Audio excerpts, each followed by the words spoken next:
name is Sharonica, and you're watching Dante's Boxing Nation.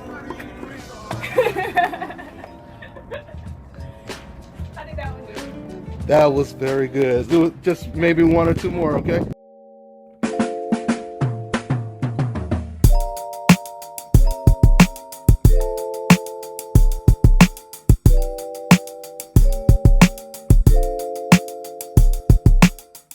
Dante's Boxing Nation, what's going on, guys? So after Jojo Diaz beat Javier Fortuna last weekend, he first called out Ryan Garcia, and then he mentioned Devin Haney's name. But the funny thing is, he was actually fighting for Devin Haney's belt. That fight was a title eliminator fight. So the winner could fight against the WBC champion, Devin Haney. Originally, Ryan Garcia was fighting in title eliminators so he could become the #1 mandatory for Devin Haney's belt. But Ryan Garcia, he decided to vacate the #1 spot. That's when Diaz jumped in and he ended up taking Ryan Garcia's position. So once again, Joseph Diaz, he calls out Ryan Garcia first. And the craziest thing is DAZN, who, remember, Devin Haney, he fights on DAZN. Right now he's a free agent, but just like Canelo Alvarez, they both still have a close working relationship with DAZN. Matter of fact, Eddie Hearn is Devin Haney's promoter. So we know he has an even more closer relationship with DAZN. And the reason why they're remaining to be a free agent right now is so there will be no hurdles when it comes to possibly making a fight with Top Rank or whoever it is. Bob can't use the excuse anymore. If you guys recall, Bob Arum had actually said, that would be a great fight to make. He was talking about Devin versus Teofimo once Devin leaves DAZN. So now there are no roadblocks to make a Teo versus Devin Haney fight. So this was a smart move on Devin Haney's part, because now they leave Top Rank and Bob Arum and even Teofimo Lopez with no excuses not to take the fight. So getting back to Diaz calling out Ryan Garcia and then calling out Devin Haney, what was surprising is DAZN, they never mentioned Devin Haney's name, knowing that Jojo Diaz was fighting for his belt. They never mentioned his name. Throughout the fight, they said, oh man, a great marketable fight would be Jojo Diaz against Ryan Garcia. In fact, even after Diaz mentioned Ryan Garcia's name and Devin Haney's name, later on, Chris Mannix, he interviewed Oscar De La Hoya in the ring, and he only mentioned Ryan Garcia's name, completely disrespecting the WBC champion. But the crazy thing is, as much as they were trying to ignore the WBC champion Devin Haney and pushing hard for this Diaz versus Ryan Garcia fight, it's been almost a whole week. And do you notice, guys, Ryan Garcia, he hasn't responded at all to Diaz calling him out. He hasn't responded at all to DAZN pushing for this fight. When it comes to Ryan Garcia, he usually has a lot to say, especially when he's on his social media. I mean, even when Devin Haney beat Linares, Ryan came out of nowhere on his Twitter or Instagram saying he would have knocked out Devin Haney. I mean, sure, he didn't say he wanted to fight Devin Haney. He just said what he would have done, right?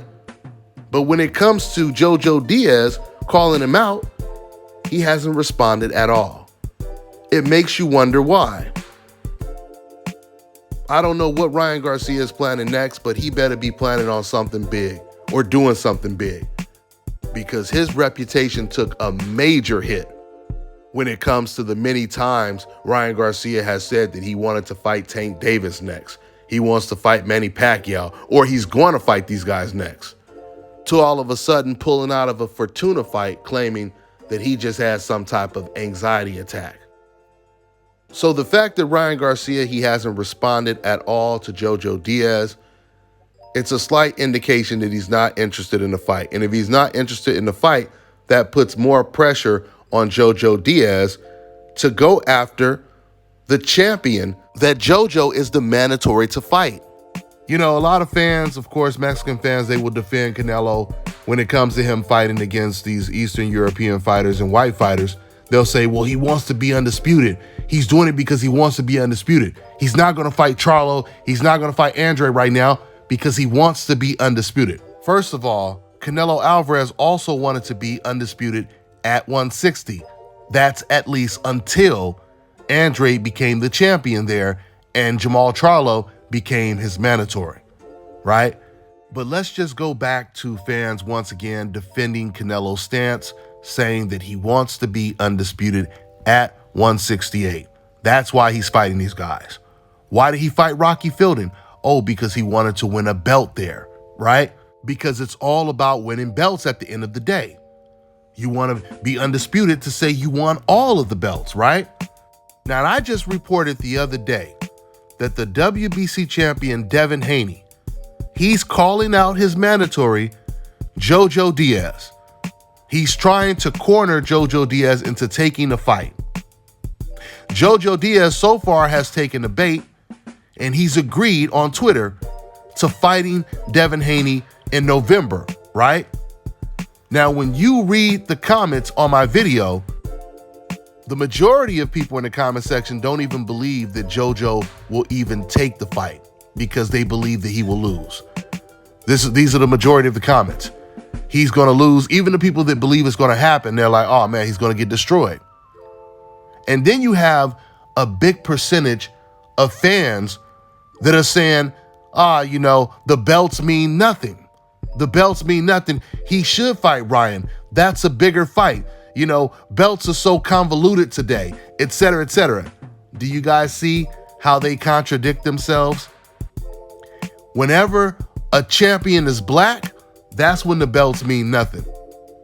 But when Canelo Alvarez has a belt, when Teofimo Lopez has a belt, now all of a sudden the belts mean everything, right? You see Teofimo doing interviews with old media, and they're telling him, you're undisputed. You call the shots because you have all the belts. You see, if these fans feel that Jojo Diaz can't beat Devin Haney, which is the exact translation, when you say, oh man, he should fight Ryan, who says that? When have you guys ever seen an undefeated black mandatory turning down a title shot? Let's reverse everything. The champion is an undefeated Mexican fighter, right? And the black guy is the #1 mandatory. And he doesn't want to fight the Mexican champion for a title shot. Instead, he'd rather fight someone else who's not even a champ. Furthermore, for the people who do make this ridiculous defense, oh, he should fight against Ryan Garcia. If that's the case, why doesn't he fight them both? I never thought I would see a day where Mexican fans were not even confident that their fighters could get in the ring and beat the black fighter. I mean, I grew up hearing Mexicans talk about how this is a Mexican sport and we dominate this and et cetera, et cetera.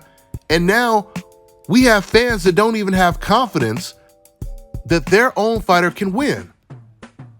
I mean, it would be different if these fans were being honest and they were like, you know what, man, I really like Jojo Diaz, but the truth is, I don't think he can beat Devin Haney. Therefore, I hope he doesn't fight that guy. Now, that would be different if they were honest like that. But what these fans try to do is they try to discredit the guy that they deep down feel will beat their guy, right? By saying ridiculous stuff that doesn't even add up. Like, oh, of course he wants to fight Ryan. Ryan is the bigger fight. He'll make more money. How can he make more money against Ryan Garcia? Do you guys know Ryan Garcia made $500,000 against Luke Campbell in his last fight? And Devin Haney made $3 million against Linares? You know how much Jojo made against Fortuna? He made $300,000. Guys, look at the math. That means, forget about what Devin made. Let's just look at what Devin's opponents made. Devin's opponents made over $1 million. His last two opponents, Gamboa and Linares, they both made over $1 million. You know what that means, guys? That means Linares and Gamboa, they made more money in one fight than both Diaz and Ryan Garcia made combined in their last two fights. So once you do the math, Jojo has 0 reasons to not take this fight against Devin Haney. Jojo is going to make more money against Devin Haney. Jojo is fighting for a world title against Devin Haney. And Jojo would be respected more if he beat Devin Haney. Why? Because out of the 4, Gervonta Tank Davis, Devin Haney, Teofimo, and Ryan Garcia, all of the 4, they consider Ryan Garcia to be the weakest link. Ryan himself, he admitted on many different occasions, many different interviews, he said that Devin Haney is the toughest out of the 4. And once again, all of them said that Ryan Garcia was the weakest out of the 4. So the only downside to fighting Devin Haney would be Jojo Diaz losing to him. That's all I got for now, guys. I'm on to the next one. Hello, my name is Dominic. I just got my procedure done here at South Carolina's. I was recommended by Dante's Boxing Nation, and it's real. You know, here's the results. The brother out here, Brother Enoch, is real, and it's a very, very, very good recommendation. I recommend it. 4 hours, you in, you out, and it's the rest of your life. So if anyone in the world wants this hookup, make sure you contact my man Enoch at 704-499-3471 and make sure to follow him on Instagram. Check this out, guys. If you're looking to repair eczema scars, burns and bruises, dark spots and blemishes, then this right here is the perfect product for you guys. It's called Elo Diki Face and Body Oil. Athletes and top-ranking boxers, they're also using it after training to reduce swelling, inflammation, and to ease the pain. So get yours today. Go to elodiki.com, like them on Facebook, and follow them on Instagram.